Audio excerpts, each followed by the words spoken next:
Ladies, gentlemen, and Haradrim of all ages, as players are doing their best to gain more and more power as quickly as they can within Season 7, one of the biggest hurdles to doing so for a lot of players is ancestral items. These can only drop in the Torment difficulty tiers, and they are the only items in the game that can go up to 800 item level instead of the 750 item level cap they'd have otherwise. And this in itself is pretty massive because for weapons, it means they have more raw damage, of course, but for every piece of gear, this changes the roll ranges of all of the affixes on them, meaning that you simply have the ability to get higher numbers within each affix from ancestral items than you do with non-ancestrals. And as of last season, this applies to legendary aspects too, where a certain subset of the highest rolls for aspects will only drop on ancestral items to begin with. That said, let's break down every activity worth focusing on for ancestral drops and why, which ones are the best in general, and then a bit of a talk about the changes surrounding ancestrals in Season 7 specifically, the higher drop rates, the locked aspect and unique effect percentages based on greater affix number that was supposed to be a big thing,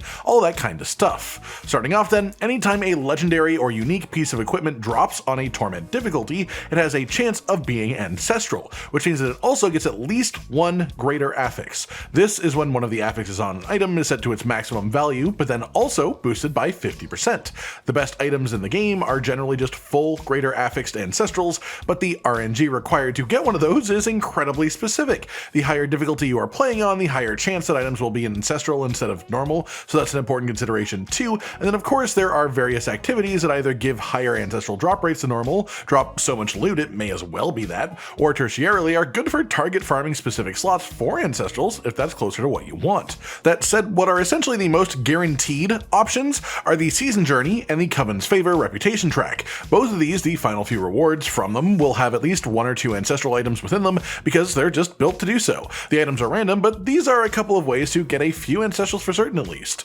Outside of that, there's the greater chest of equipment at the end of the Infernal Hordes activity that you can open for 200 Aether. The best way to focus that chest specifically if you want to is to run specifically 6 wave length horde compasses, as you can only spend 200 Aether on this chest per run anyways, so short but frequent runs to open the chest as frequently as you can. And this chest gives you at least one guaranteed ancestral item, though again this has a lot of randomness to what you'll actually get. Then honestly the best one this season, in Season 7 specifically, at least in my opinion, and from my experience, is actually running Headhunts in Torment 4, specifically with a focus not on the whisper completions themselves necessarily, but on the roots and chaining the roots into cocoons for multiple bosses spawning in a row. Whispers themselves aren't bad for this by any means. Any Torment difficulty completed Whispers of the Dead cache can drop ancestrals, greater caches have higher chances, and in Season 7 there are also specifically ancestral Whispers caches that have been added too, and these seem to only have one guaranteed ancestral open from them, but this is a way to get a guaranteed ancestral for a specific slot. However, obviously this only happens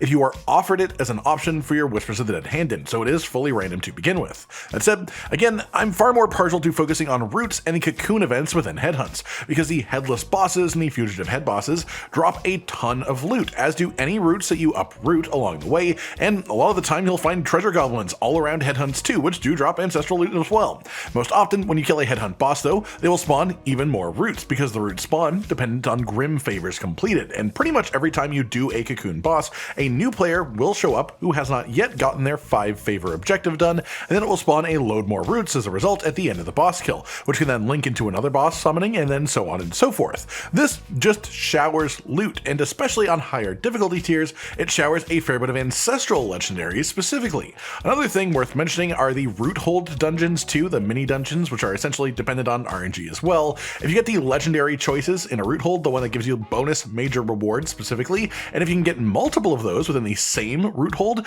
you can make these produce a very high amount of ancestral items over time. However, the chances of even getting 2 of the legendary options in the same Roothold are low enough that they literally made it an objective of the final chapter of the Season Journey to do that, so while this is great when it does happen and when it does line up, there is a lot of randomness involved in it even happening. So again, my general recommendation for farming ancestrals, at least legendary ancestrals, is through farming roots in Headhunts and the cocoon bosses specifically. As for uniques, you can get them from the previously mentioned sources, and I definitely have gotten quite a few from the Headhunt bosses, but for relatively obvious reasons, you can get far more targeted and specific while getting ancestral uniques, as again, all equipment in Torment difficulties has a chance to be ancestral, higher with difficulty tier, and so doing Torment for Lair bosses specifically has a high chance of making it drop multiple ancestral uniques each kill, and they will always be the uniques from their specific drop table, valuable. We had a full video the other day about unique target farming in Season 7 if you want to see the full updated drop tables for every boss, but put simply, you can use this to make it very achievable to get a unique that you are after.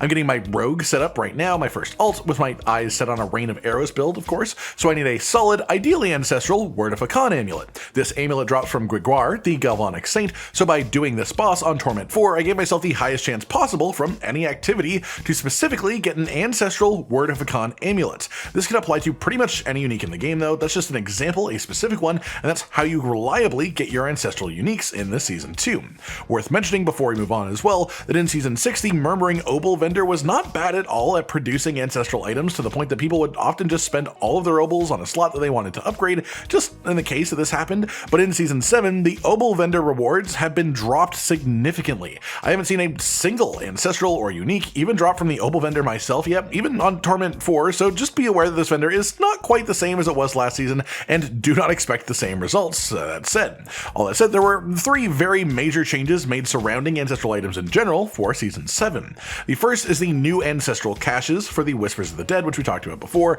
These are nice, they have their place, and I pretty much always do pick them when they show up, but because there is an RNG element as to what caches you are even offered in the first place, I found it more of a background enjoyable addition rather than something I can rely on to increase my general drop rate of ancestrals across like hours and hours of game time. The second major change is that ancestral legendaries simply cannot drop with particularly low rolls on their respective aspects, for the purpose of making it easier to get the higher effect ancestral only aspect rolls. This seems to be working pretty much fine. It's definitely better, but would take at least a few more days if not weeks to get a large enough sample size from the community to see if this has fixed the main issue from last season, where players were just fully unable to max out their aspects before they ended up stopping playing. Then the final major change, which appears to have some bugs or kinks in the system to work out, which is that unique items with multiple greater affixes are supposed to have a minimum roll on their actual unique effect. So you can't get like a 4 greater affix item with a minimum roll on it, as that's just a crazy roller coaster moment when that drops, and when it happens it causes a ton of disappointment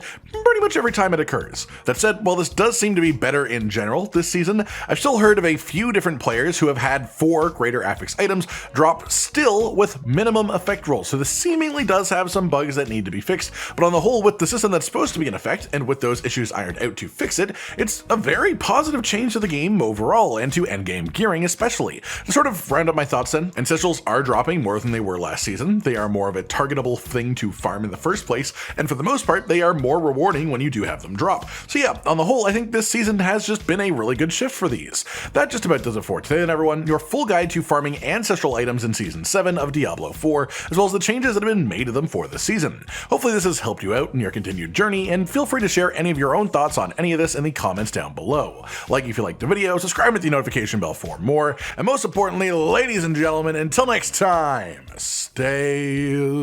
sweet. Josh, Cotton, and Hollow with the videos, dropping the humor like a hammer on your tippy toes, bringing entertainment on a daily arrangement to take our insanity and turn it into entertainment. Yes, I said entertainment twice, to reiterate that it is nice to look into your faces on a mostly daily basis when you let us in your homes to make the whole world a stage. Goodbye.